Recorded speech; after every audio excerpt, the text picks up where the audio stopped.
What is up, everyone, and welcome back to another episode of the Somewhat Sports Podcast. My name is Chris, and I am joined by two of the titans in the sports media industry, Jurg and Dame. Fellas, how are we today? Pretty good, pretty good. Had an easy day at work myself. Work, relatively speaking, flew by. But now I'm here, and of course, as I say every week, both on the show and even sometimes, before and after we record, this is the best time of the week when we get to record here, when we get to talk, have fun, break down all that. Another episode of the show today, everyone. Let's go.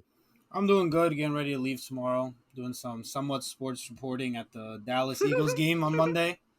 So I'm Yes, ready. I'm ready and we'll have a excited. live correspondent there. Yeah. Shout out to Dame. Just doing the Lord's work, if you think about it. But we have Dame one more day before he leaves for his flight, so everything worked out.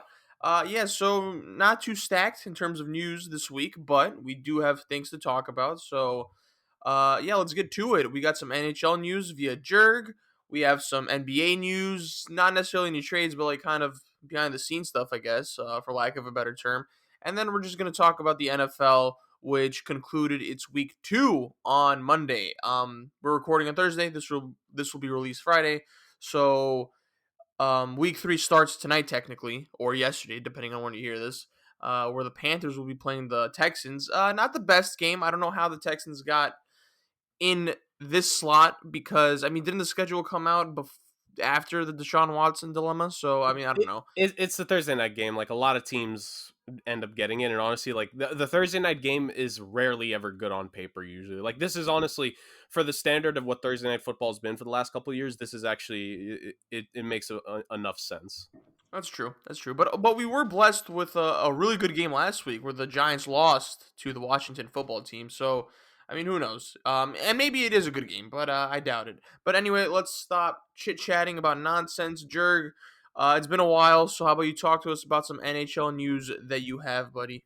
Yes, some of the biggest news of this offseason that was left remaining is finally been announced officially, ladies and gentlemen, after months of waiting on when the contract negotiations would finally be finished. The Minnesota Wild have signed young star winger Kirill Kaprizov to his big boy contract in the NHL. So the youngster played last season, his rookie year, on just a 1 year deal because he was a former, I want to say he was a 5th round pick in his original entry draft. Finally came over to the States here last season and put up a heck of a year.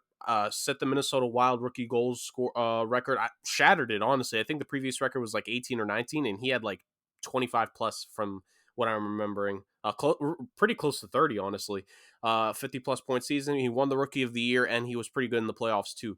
So you knew because he signed that 1 year deal, he probably believed that he was going to put up a good season. He did, and now it's about payment. This entire summer has been about, were they going to try to get a bridge deal with him? Were they going to sign him long term in some kind of way? How much money was it going to be?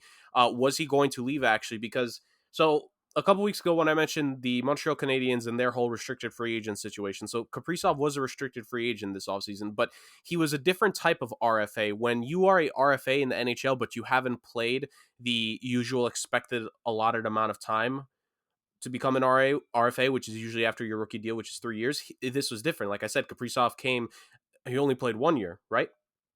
So because of that, the Minnesota Wild, he was classified as a special type of RFA where he could only negotiate with the team in terms of NHL clubs. Him and his agents were not allowed to talk to other teams, could not negotiate with other teams. It was just strictly with the Minnesota Wild, and as such, no one could offer sheet him either, which is a positive. The one drawback is that if they couldn't reach an agreement, he could just as easily head back over to Europe, which is likely would have been the case because, as I reported, well, not I didn't report this. Let me take that back. But as I said here on the podcast, when I brought up the situation before, CSKA Moscow had offered him a 1 year, $10 million contract to return to the KHL, the top hockey league in Russia. But the situation has finally, subsided, crisis averted for the Minnesota Wild, and they inked him to a 5 year, $45 million contract, $9 million a year average on him. Pretty great deal, honestly. If I have to just give a quick analysis on it, I think it was a bit. I don't want to. Like I've said before, I don't like calling athletes overpaid. I feel like whatever the market sets is what they will negotiate and get. And for Kaprizov to get that is great. In regards to him, I think he's going to be a pretty good player. I think he has the upside to be a 40-goal scorer, and as such, he could likely be an 80 to 90-point player. And in today's game, that gets you that kind of money, relatively speaking. I think for Minnesota, considering the cap situation they'll be in the next couple of years, it's going to be intriguing to see how they're going to maneuver everything. I would say after the next year or two, there's going to be a lot of pieces sold off from Minnesota with how their current, salary structure is looking because of the buyouts that they had this past summer. But I'd say for now, this was obviously the right thing to do, the smart thing to do. The kid just came over from overseas, had a dynamite season. Fans love him. They buy his jersey. He's a young star that you can push as the face of the franchise. And you got to do what you can to keep him. And they finally did that with his contract. I think, and it won't be discussed on this episode. I think this is more of like a long form thing, maybe an article, wink, wink. But the idea of the contracts in the NHL really rising these last couple of years, and especially with players like Kaprizov, and not having a vast body of work in terms of when it's time for his first big deal, right? And the last couple of years have seen a lot of contracts like this handed out to various players. Forwards, defensemen, and a couple of goalies have gotten paid this summer. Heck, even some goalies recently, actually, with Elvis Merzlikins and Cal Peterson on the Blue Jackets and Kings, respectively.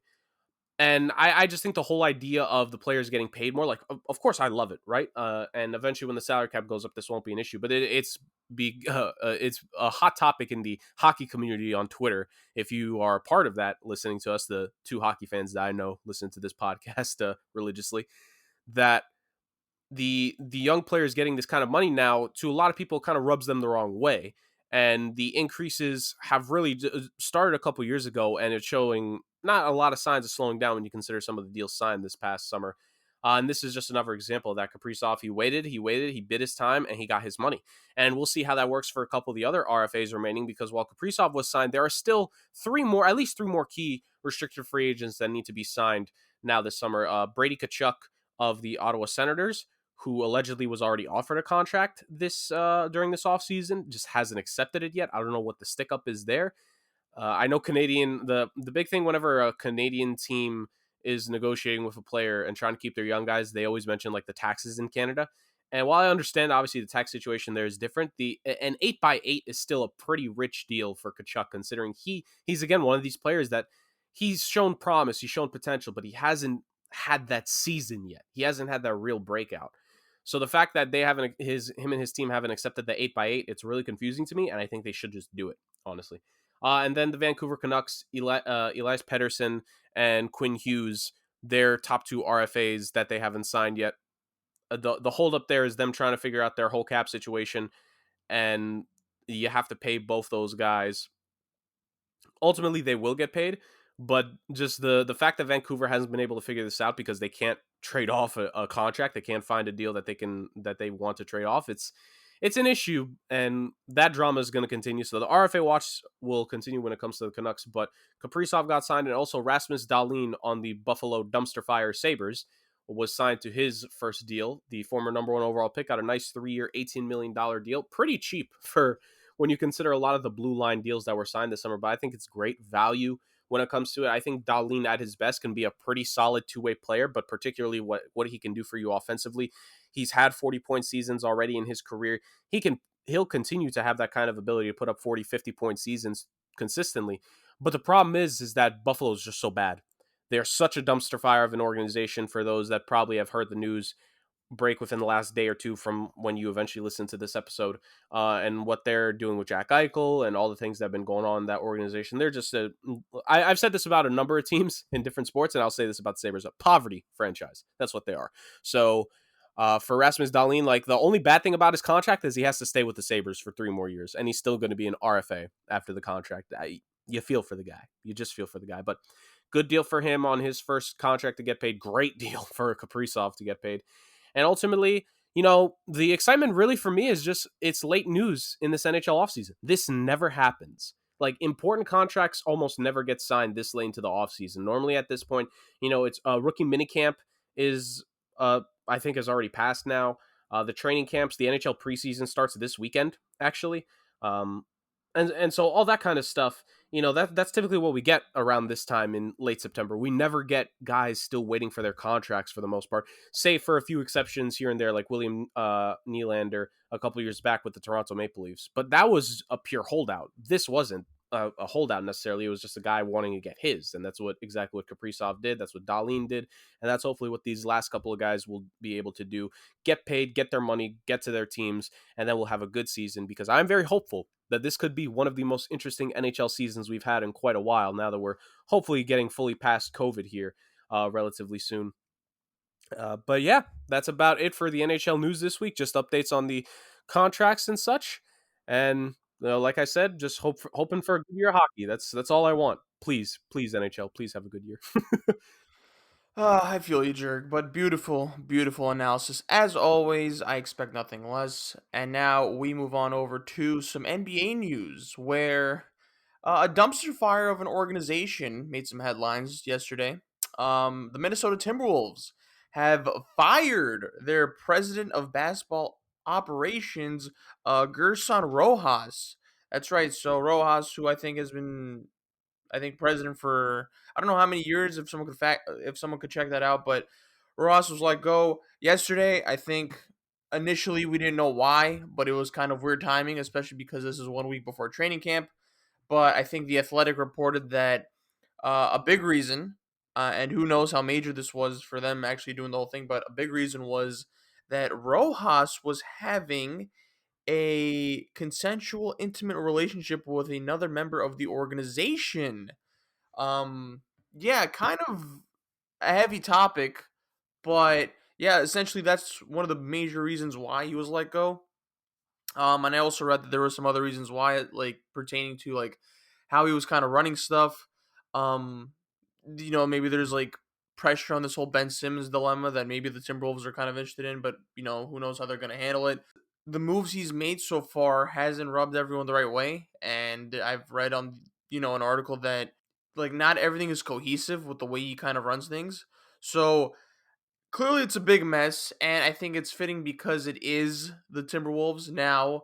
I don't know. I'm not going to speak to the personal reasons of Rojas as to why he did what he did, but it's kind of a mess in Minnesota, and it's kind of a weird time because I believe Alex Rodriguez and someone else have I think bought the team, actually, their owners. So this is kind of a weird transition period for them, but there was one reaction that should be, talked about to this move of Rojas firing.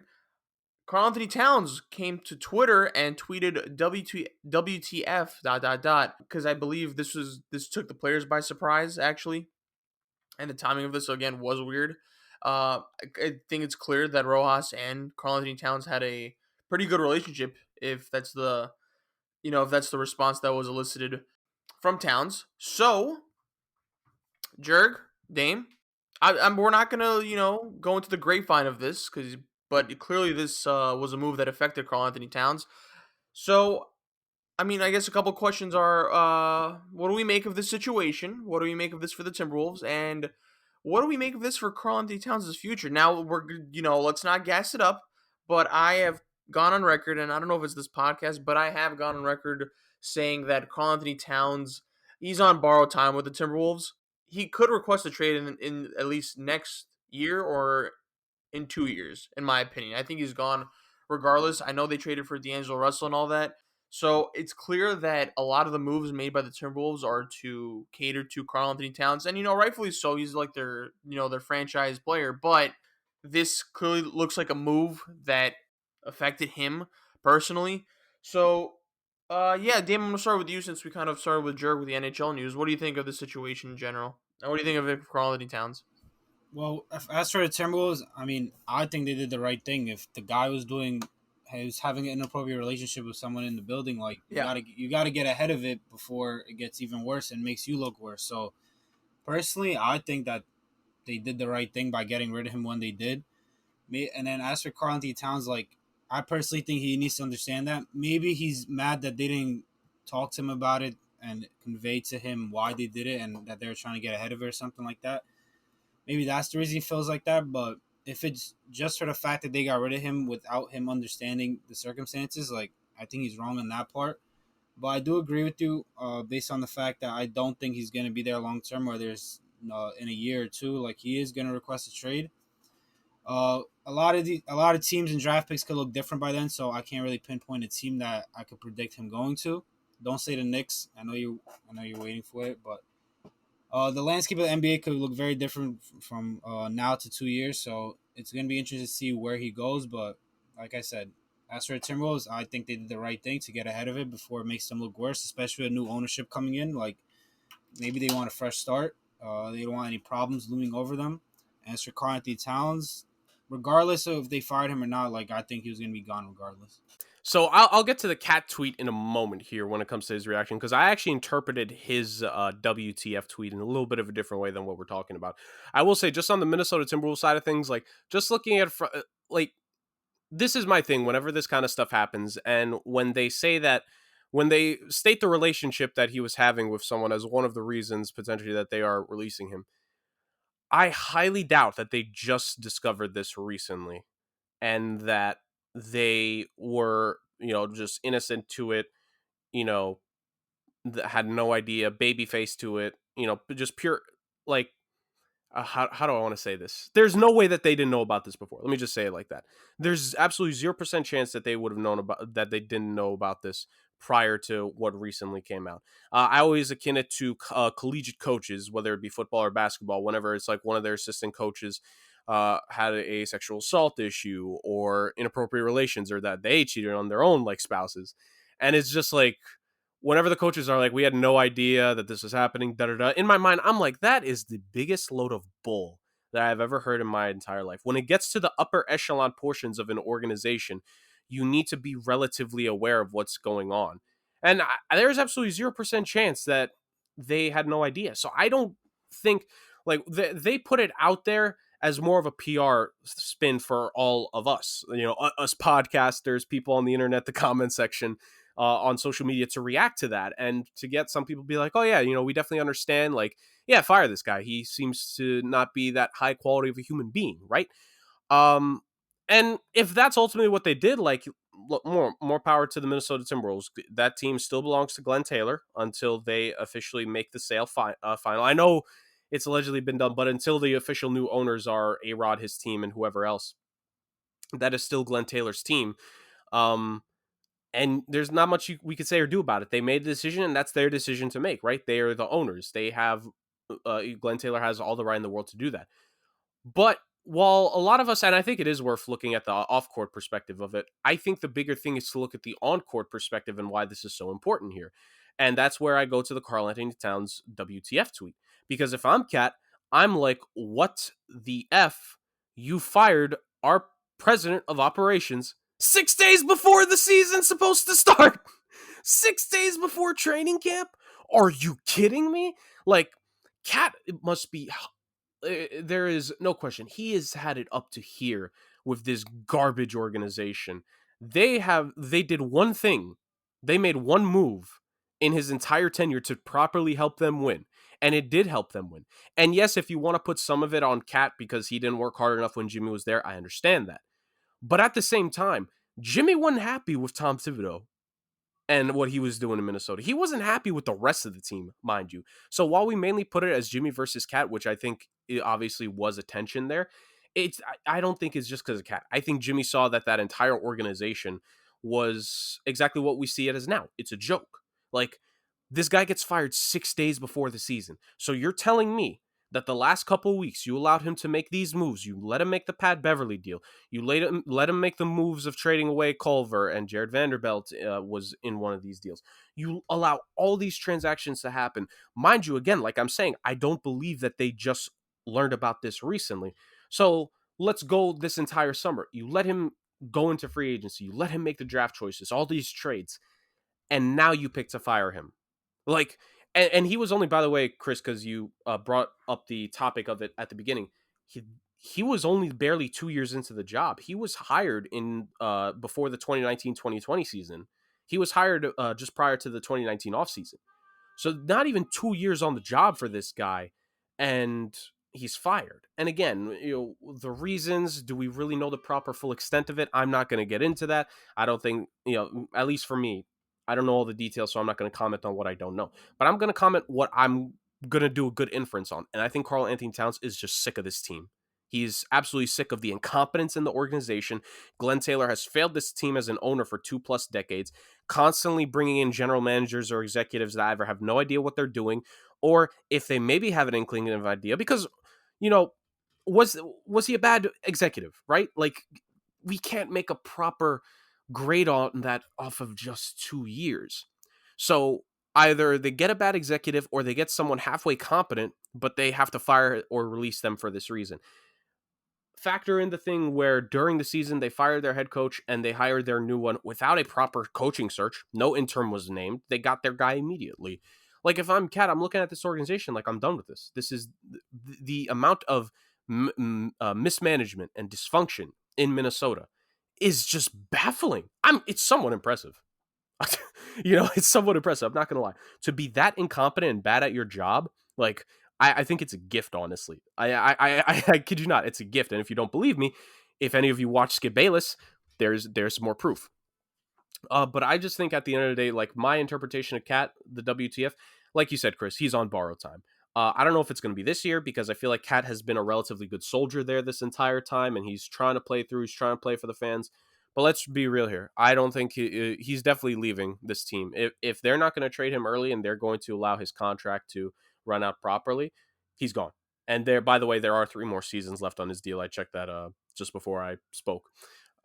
With 3 seasons left, it's a timetable now, and I'm not even going to consider it a timetable to get good with Cat. I'm considering a timetable of figure out what you're going to do.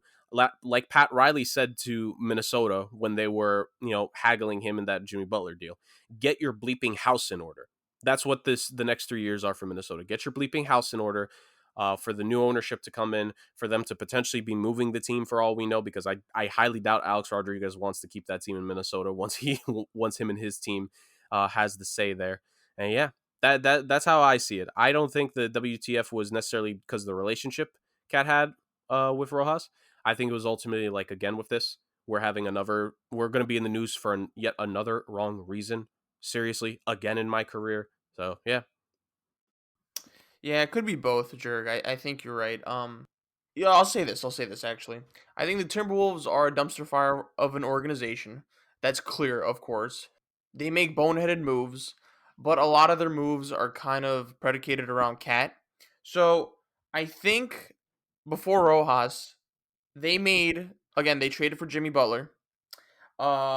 Which, you know what, I understood the trade, right? I remember having a conversation with my friend because they gave up a lot for him, where it's just like you could have just, grown with Cat, Wiggins, Zach LaVine, and I think they traded away the pick, which would have been Markkinen. Yeah. And then I think you also, with Rubio as your point guard, like, you could kind of grow with that team. But again, you have Cat. Cat is clearly better, one of the best young players. He still is, obviously, but at the time they were like trying to, like, I feel like they were doing the Pelicans formula where they're trying to, like, rush to win now. So they traded for Jimmy Butler. All right, that's fine. And then you sign Jeff Teague and all of that, and then you make these other signings like Taj Gibson and all that. So I remember the Timberwolves were really good on paper, but then of course they underperformed. They got bounced in the first round. A lot of that had to do with Jimmy's injury. And then after that, the whole Jimmy and Cat dilemma, that just flipped the organization. It was already kind of on the downhill, Right. but like the Timberwolves never reached their full potential, but then they just kind of became worse, obviously, after the Jimmy trade. I don't know. It's just they make boneheaded decisions, and I'm not going to excuse them from that. But Karl-Anthony Towns, and I don't want to sound harsh, he is a career loser.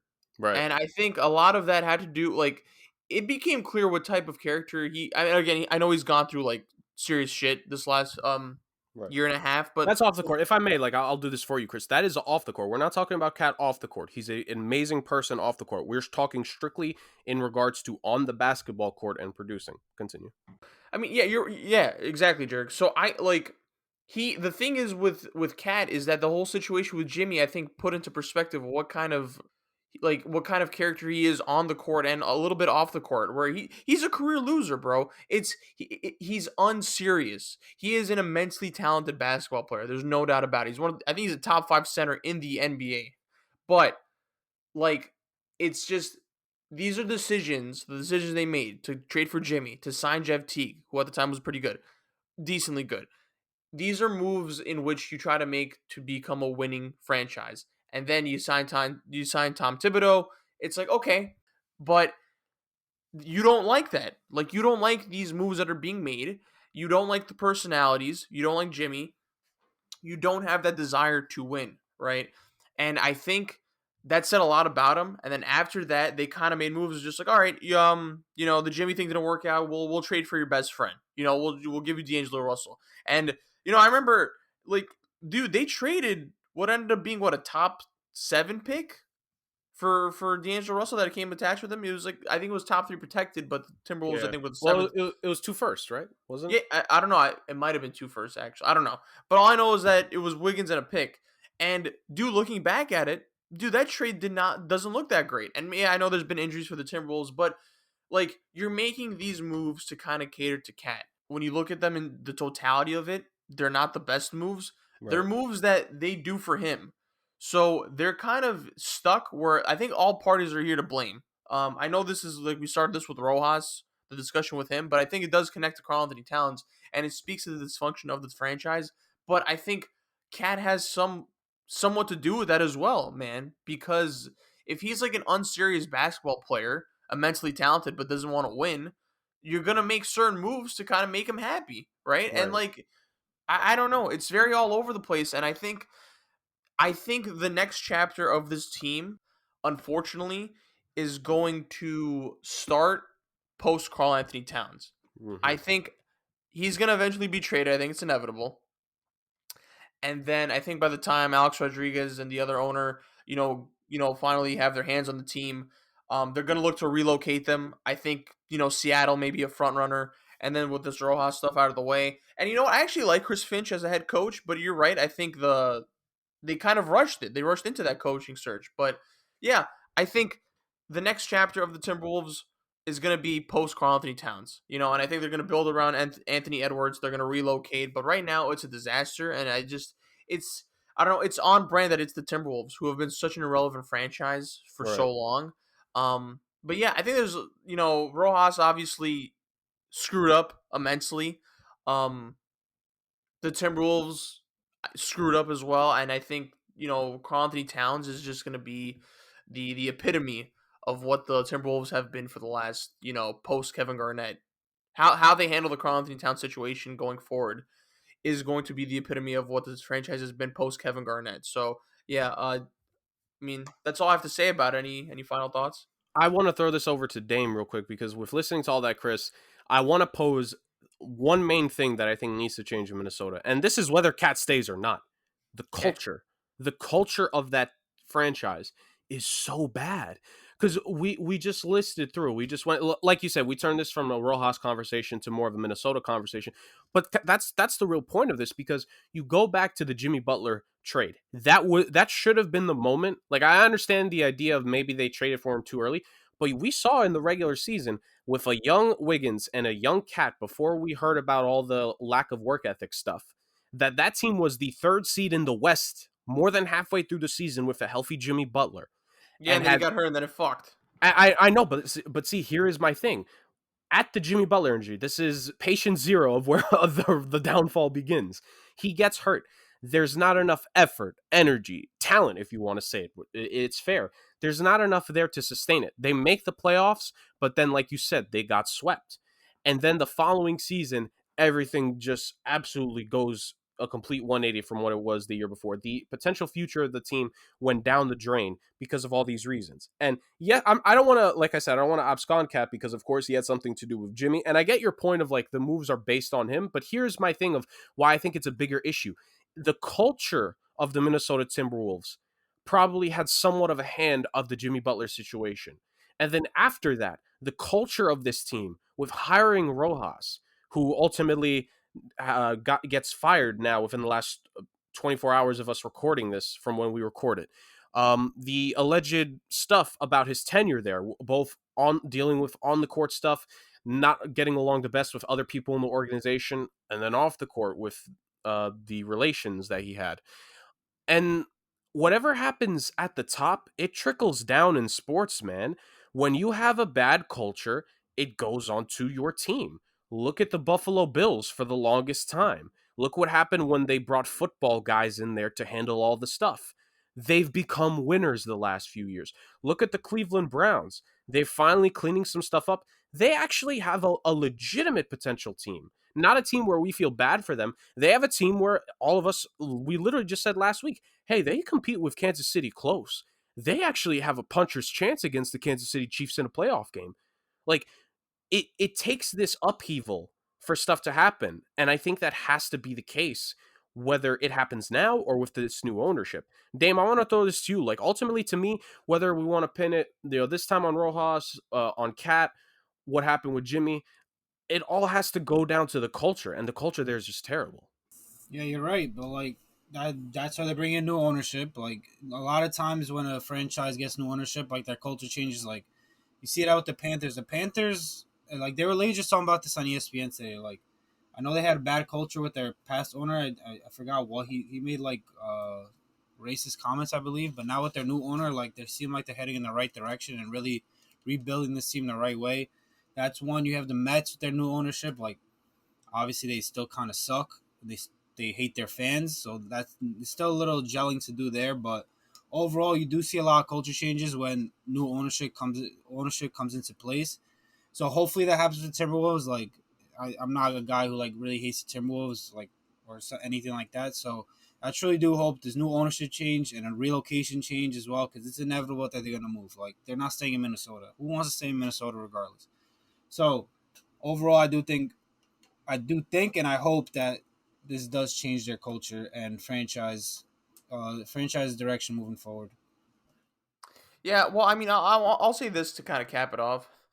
I think it's hard to make moves like that. Like I think when you do like culture changes, you're right. I think it does start at the top, but I do think it's difficult to move fully when you another big point of emphasis is to keep your franchise star happy, especially in such a small market like Minnesota, right? It's just like you can't afford to have your top 5 center be unhappy, right?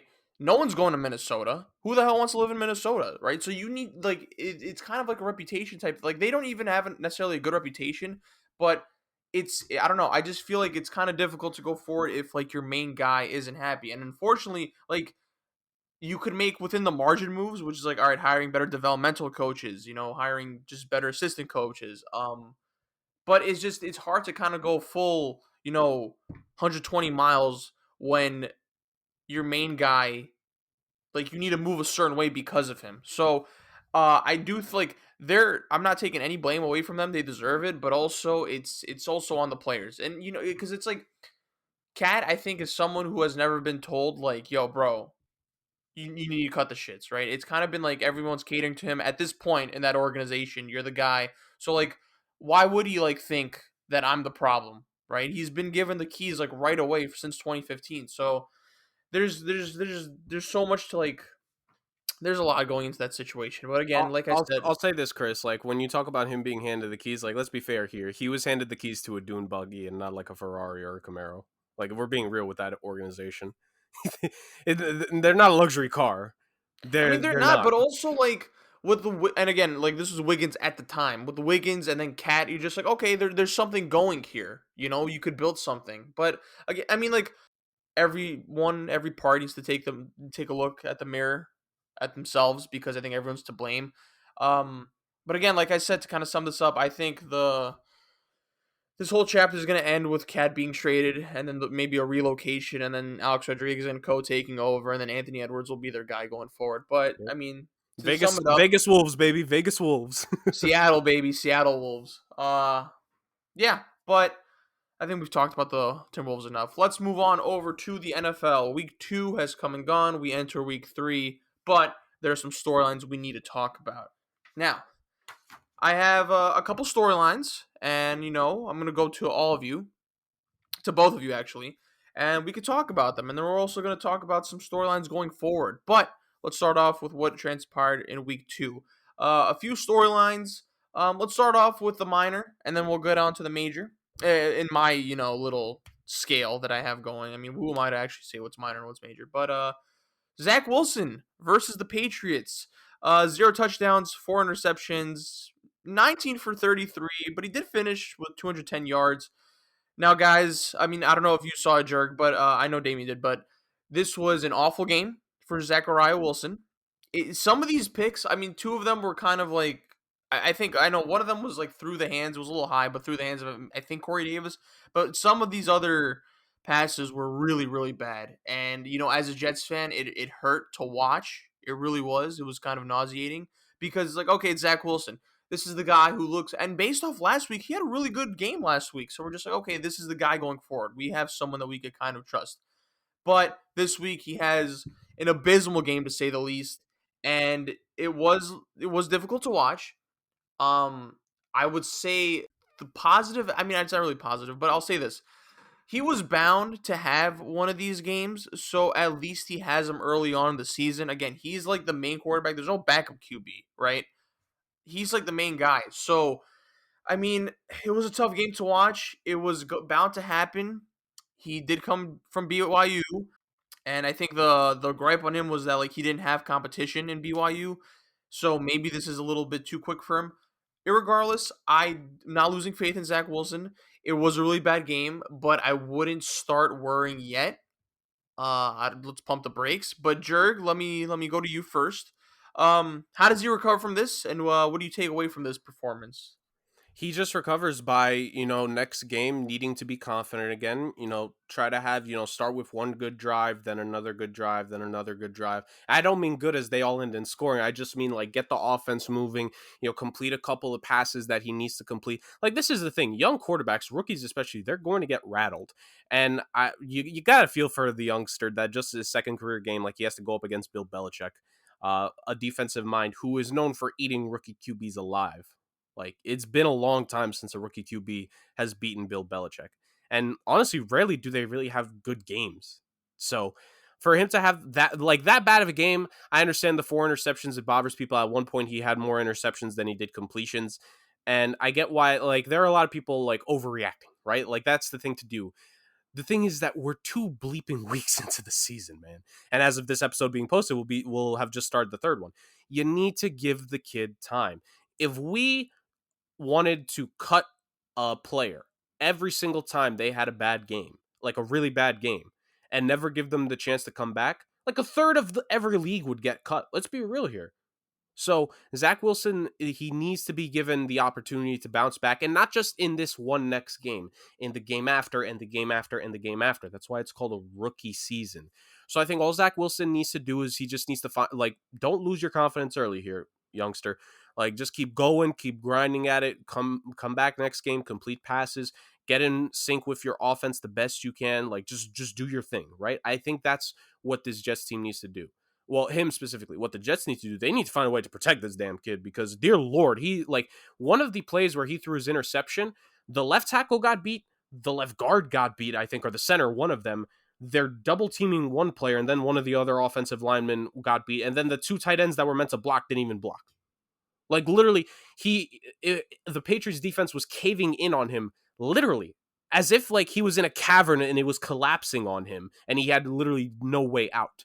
They caved in on him, and he throws the ball, which, by the way, it hit his player. Like, realistically, it could have been a completion, but then it's tipped a little bit in the air, interception. Like, you feel for the kid because of that. I understand that you want to see plays out of him because he was the number 2 overall pick, and I get that, but this is, we said it before the draft, this is probably the worst situation to go into, this is the Jacksonville one, and at least Trevor Lawrence, like, he's completing touchdowns with ease, right?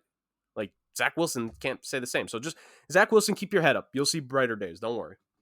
I will say before you go, Dame, the O line was actually better this week than it was last week, coincidentally. But yeah, I mean, that's all I want to say because I mean, but it's still the O line's kind of needs help. Go ahead, He Dame. looked skittish in that second half. That's why I'm saying it. My bad, Dame. I'm No, just no, saying no. he looks skittish to me when you look at it.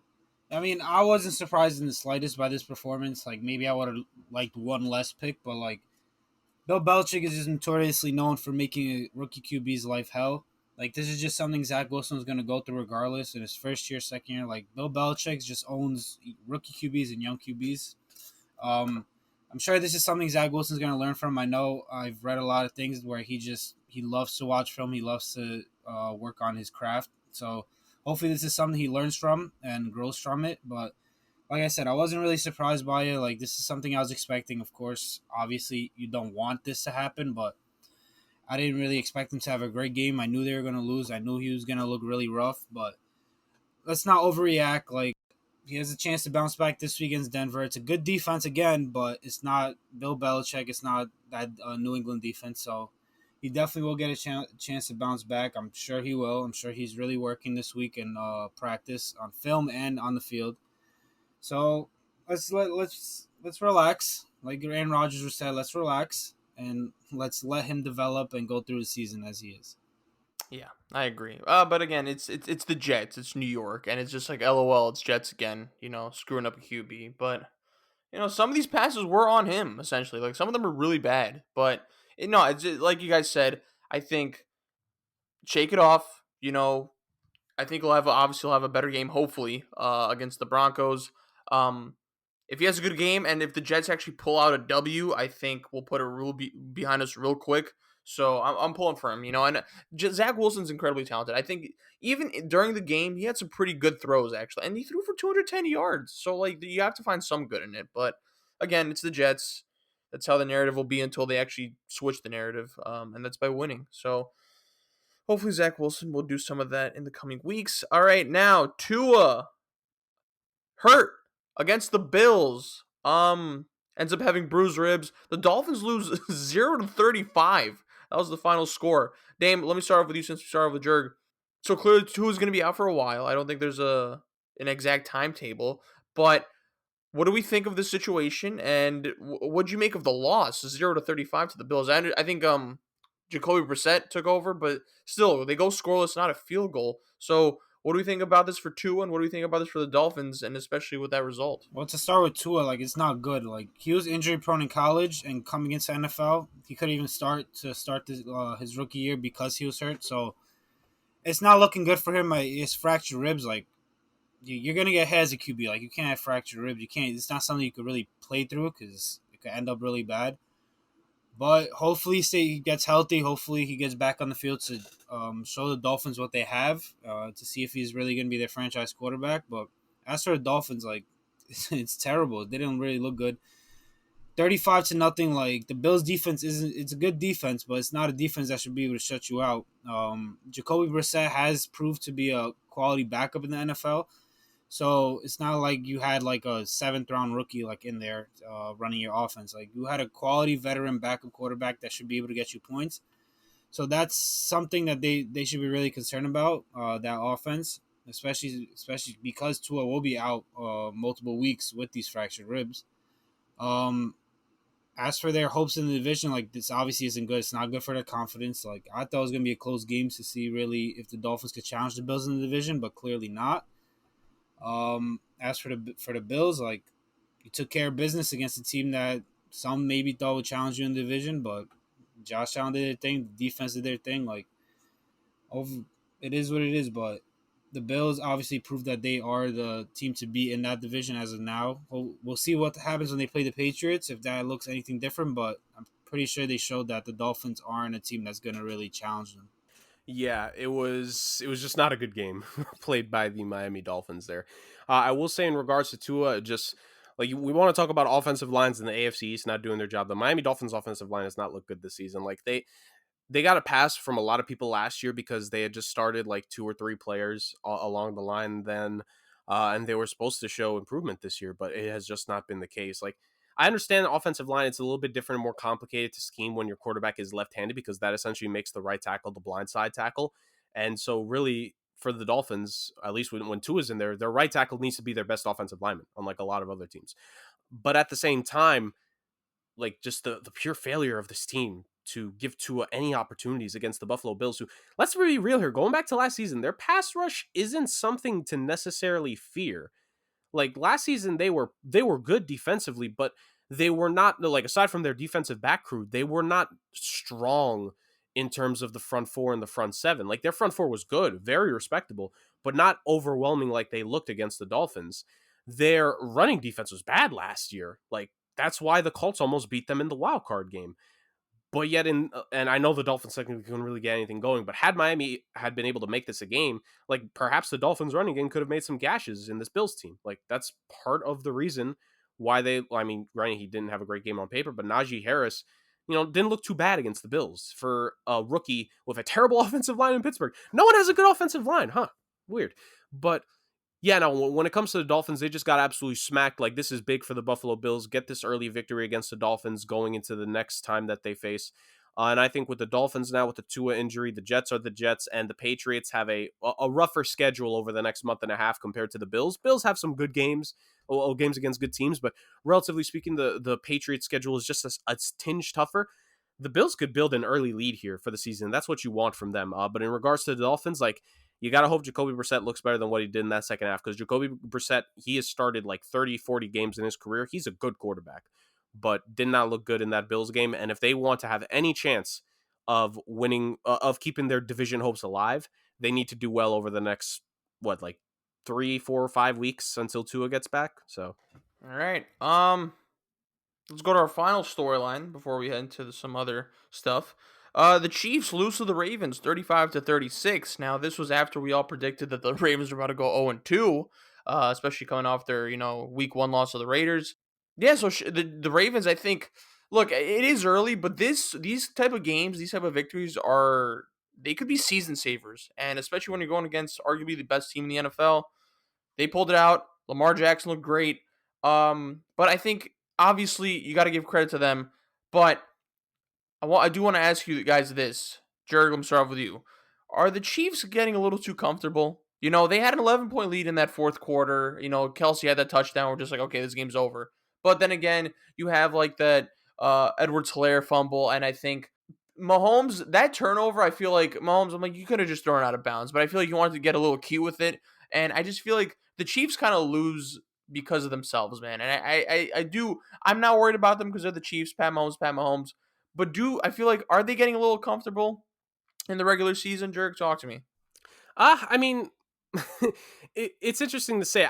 Here's the thing: Mahomes and them are fine. Like they put up a good chunk of points there. They put up a winnable game. Like the offense did their job. Obviously, losing the game at the end, a couple critical fumbles, right? Run defense was awful though. That's fantastic. But see, this is why I'm making the difference here. It's like it's offense and defense. Yeah, the Chiefs' defense hasn't looked that great, this season. They look decent, but not great.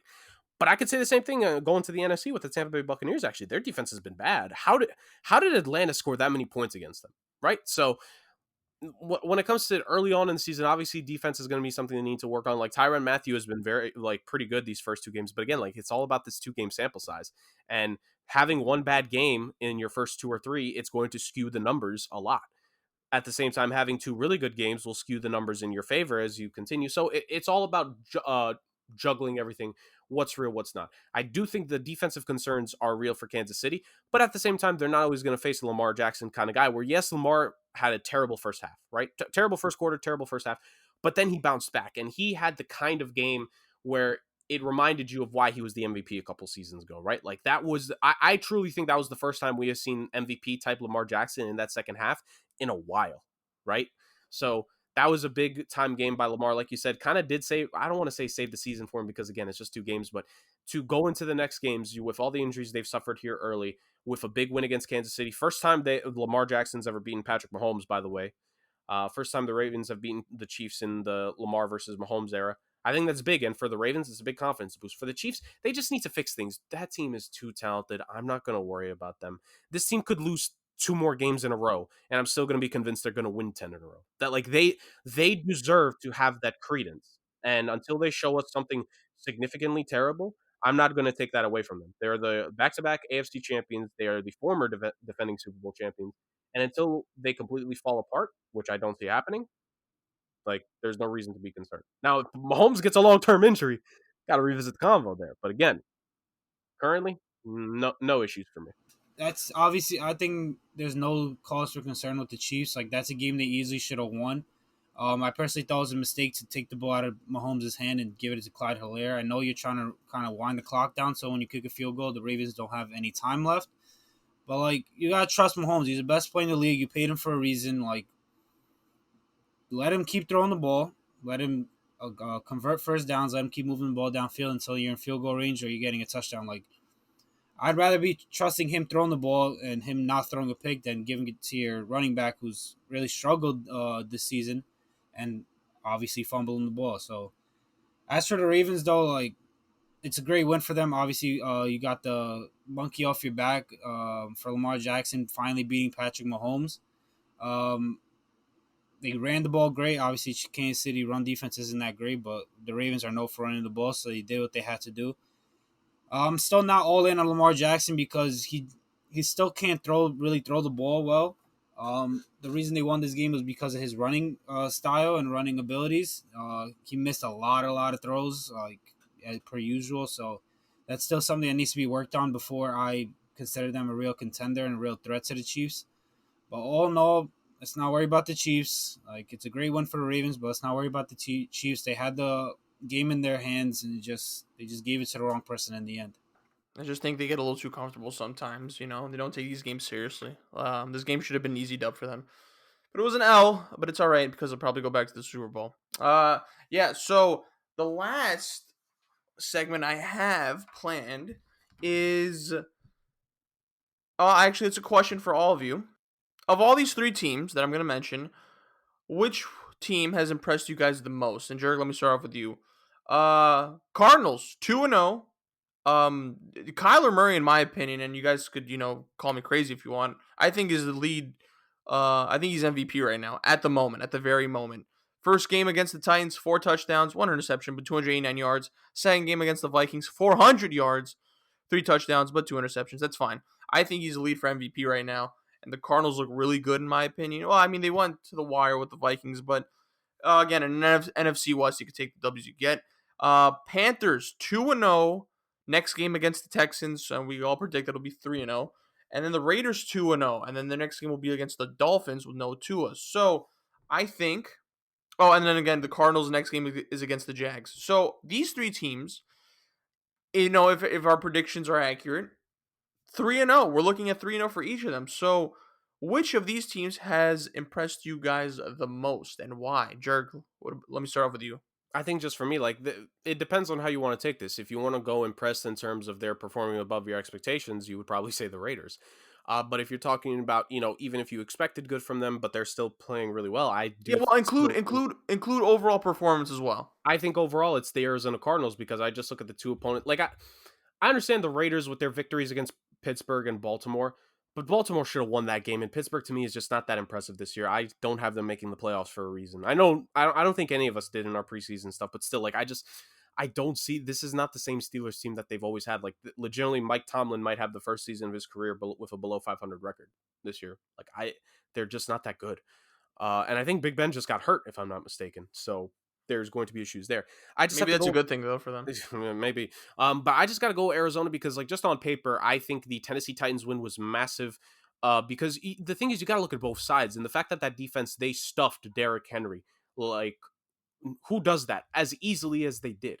Derrick Henry got just below 20 touches. Yes, he should have gotten more, but they made Derrick Henry look like nothing in that first game. They were the reason why some people were once again pointing to a running back and why you shouldn't pay them. It's like, look at Derrick Henry, you pay him all that money and look at what he does in game 1. Like those stupid people that overreact to everything after one game.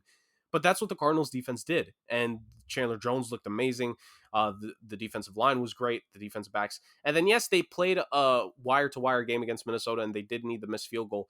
But at the end of the day, those are the games you're going to have in the NFL a lot. And the Cardinals came out with the win. And like we said, in the NFC West, the wild, wild west of the NFL, you need to do what you can by hook or by crook. It's all about the W's, and the Cardinals have the W's. And like you said, the Kyler Murray performance we've seen so far, I like right now it's him and Tom Brady. If you're given an MVP award after 2 weeks, it's him or Tom Brady right now.